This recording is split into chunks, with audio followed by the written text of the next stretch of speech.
इंदौर में परीक्षा देने के लिए आए छात्रों के मोबाइल चोरी करने वाले गैंग के 3 सदस्यों को पुलिस ने गिरफ्तार कर लिया है, जिसके पास से कुल 8 मोबाइल फोन जब्त किए गए हैं। मोबाइल चोर द्वारा चोरी किया मोबाइल का डाटा ट्रांसफर करते समय एक लोकेशन मिली थी, जिसके आधार पर बुरहानपुर से चोरों को पकड़ लिया गया है। दरअसल सेज यूनिवर्सिटी में परीक्षा के दौरान कई छात्रों के मोबाइल क्लासरूम से बाहर चोरी हो गए थे, जिसको लेकर तेजाजी नगर पुलिस द्वारा मामले में प्रकरण दर्ज कर चोरों की तलाश की जा रही थी। वहीं खुलासा हुआ कि 3 चोरों द्वारा इस चोरी की घटना को अंजाम दिया गया था। बदमाशों की एक चूक के बाद वह पुलिस के हत्थे चढ़ गए। चोरों ने एक मोबाइल का डाटा ट्रांसफर करने के लिए मोबाइल को चालू किया था, जिसका एक मैसेज साइबर सेल को मिल गया और उसके बाद मोबाइल की लोकेशन ढूंढते हुए पुलिस की टीम बुरहानपुर पहुंची, जहाँ से पुलिस ने चेतन पाटिल, प्रशांत वानखेड़े, भूषण नामक 3 चोरों को पकड़ा है, जो कि मूल रूप से बुरहानपुर के ही रहने वाले हैं और शहर में मोबाइल चोरी करने के बाद वहां से चले जाते हैं। फिलहाल पुलिस पकड़े गए तीनों आरोपियों से अन्य मोबाइल चोरी के मामले में पूछताछ कर रही है।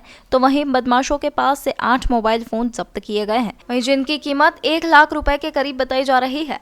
जी, दिनांक 20/5/2023 को सेज यूनिवर्सिटी जो थाना तेजाजी नगर क्षेत्र अंतर्गत आती है, वहाँ पर एक एग्जामिनेशन चल रहा था। एग्जामिनेशन में जैसा रूल होता है कि जितने भी अभ्यर्थी रहते हैं उन सभी के मोबाइल से इलेक्ट्रॉनिक डिवाइसेस को बाहर रखा जाता है। तो वहाँ पर जितने भी परीक्षार्थी थे उनके मोबाइल बाहर रखे गए थे। उसमें एग्ज़ाम ख़त्म होने के बाद वहाँ से करीबन 8 जो अभ्यर्थी हैं उनके द्वारा हमें शिकायत दी गई थी थाना तेजाजी नगर में कि उनके मोबाइल्स जो उन्होंने बाहर टेबल में या कुछ बैग्स में रखे हुए थे वो चोरी हुए हैं। इसके संदर्भ में लगातार हम लोग उन मोबाइल्स को ट्रैक करने का प्रयास कर रहे थे और ये देख रहे थे कि क्या उनमें कोई नई सिम चालू हुई है नहीं।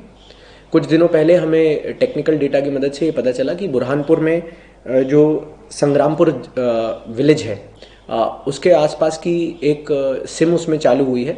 ऑल्दो सिम बड़े थोड़ी सी देर के लिए चालू हुई थी और एक SMS आने के बाद वो सिम बंद हो गई थी। परंतु जब हमने उसका IPDR निकाला तो IPDR में उसमें डेटा का लगातार IMEI में ट्रांसफ़र हो रहा था। तो इसे समझ में आया कि व्हाट्सएप या कोई अन्य सोशल मीडिया के प्लेटफॉर्म्स उस पर यूज़ हो रहे हैं। इन सभी जानकारी के साथ जब हमने रेड करी तो करीबन 8 फ़ोन हमें बरामद हुए हैं, जिसमें 3 आरोपी चेतन पाटिल, भूषण वानखेड़े और प्रशांत वानखेड़े, जो सभी संग्रामपुर जो पुलिस थाना है शाहपुर वहाँ के निवासी हैं। तीनों में से एक जो चेतन पाटिल हैं वो MBA की तैयारी भी कर रहे थे और अभी MBA की पढ़ाई के एडमिशन के लिए ही उस दिन सेज यूनिवर्सिटी में आए हुए थे। जो भूषण वानखेड़े और प्रशांत वानखेड़े हैं ये भी उन्हीं के साथ के रहने वाले हैं, उनके दोस्त हैं, परंतु वहीं बुरहानपुर में खेती किसानी करते हैं।